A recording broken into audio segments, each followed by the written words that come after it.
Chain वाली घड़ी है ना, वो अगर आप मुझे, तभी वहाँ मजली बहू भी आ जाती है। और मुझे ना आपका मंगलसूत्र कितना लंबा, सुंदर और भारी भी है। अरे हाँ हाँ, तुम दोनों को ही दूंगी बहू, चिंता ना करो। चलो अब खाना लगाओ, खाना खाया जाए। सभी मिलकर खाना खाते हैं कि पड़ोसन आ जाती है।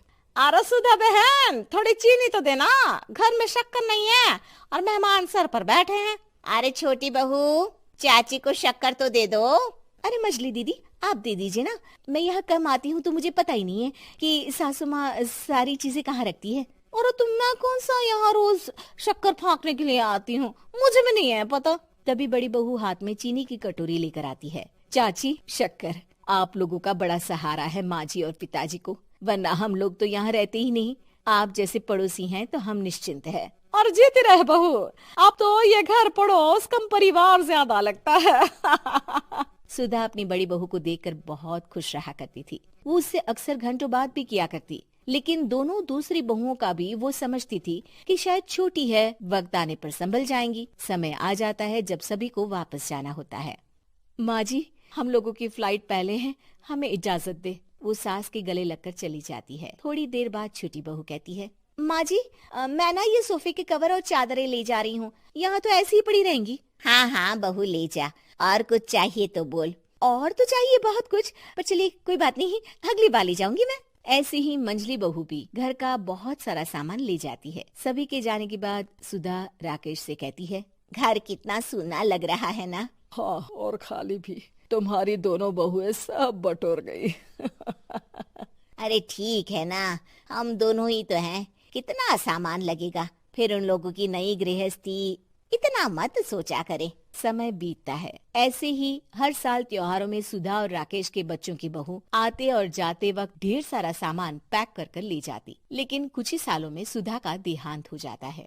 पिताजी, आप यहाँ अकेले क्या करेंगे, हम लोगों के साथ चलिए। अरे नहीं नहीं बहू, इस घर में सुधा की यादें हैं, मैं उसे नहीं छोड़ सकता हूँ।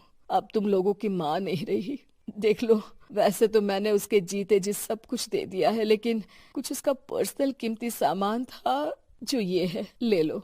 सामान में होती है एक घड़ी और एक मंगलसूत्र। माँ जी ने कहा था कि वो ये घड़ी मुझे देंगी। हाँ हाँ पिताजी, माँ ने सबके सामने ये घड़ी सरिता को देने के लिए कहा था। उठा लो सरिता माँ की घड़ी। अब क्या था, छोटी बहू फट से घड़ी उठा लेती है। और पिताजी, ये मंगलसूत्र तो माँ ने मुझे ही देने को कहा था, याद है ना। वो सभी की ओर इशारा करती है। तू भी ले ले ये हार बेटा, कोई बात नहीं। मंजली फटाक से हार उठा लेती है। ससुर बड़ी बहू की तरफ देखते हैं। तुझे क्या दूं बेटा?